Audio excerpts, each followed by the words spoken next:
Bi destpêkirina demsala havînê geştiyarên ji parêzgehên Amed, Mêrdîn, Êlih û Rihayê û gelek parêzgehên Tirkiyê berê xwe dane Dêrsimê Bakurê Kurdistanê ku bêhna xwe vedin.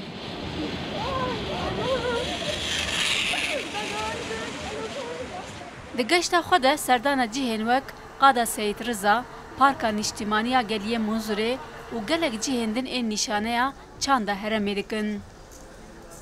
Em ji Diyarbakır hatine, em hatine boyu Türkiye cezî budur em ji rahatine.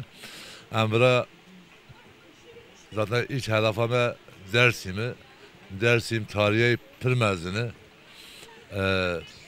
ta Osmanlı zamanında, Artur zamanında ve Dersim özelliği heyi. Em ji Diyarbakır, millete Diyarbakır em daveti Dersim'e dikin.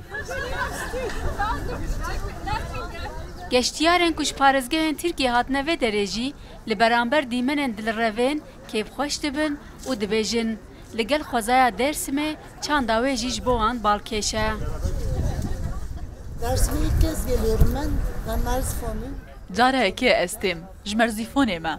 Ji bo min xeyal bû gelek hevalê min ên ji vê derê hene. Min xwest bêm û bibînim. Ez bi xwe Alewî me hestekî cida ba min çêbû. Ben de bir Aleviyim. Çok başka bir duygu. Çok güzel. Nasıldı? Yek ji rêberê geştiyaran Muhammed Kaya dibêje, daxwazek zêde heye ku geştiyar bên serdana Dêrsimê bikin. Kompanyayên geştiyariyê serveyekê turên xwe yên geştê jî zêdekirine. Hocam Batman'dan geliyoruz. Toplam 3 araba geldik. Toplam neredeyse yaklaşık 50 kadar yolcumuz var. Em ji Batmanê 5 kes hatin. Em çima hatin Munzur û Dêrsimê? Beriya her tiştî xelk meraka xwezaya Geliyê Munzurê û cemxane û Elewîtiyê dikin. Ji ber vê yekê jî daxwaza hatina vê derê zêde ye.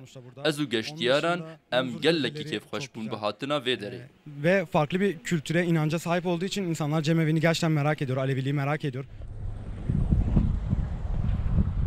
Li parêzgeha Dêrsimê geştiyarên navxwe û derve bi taybet serdana Parka Niştimaniya Cemê Munzurê dikin ku bûye cihê werzîşa raftingê û li gel raftingê werzîşên wek kano û zapline jî tên kirin.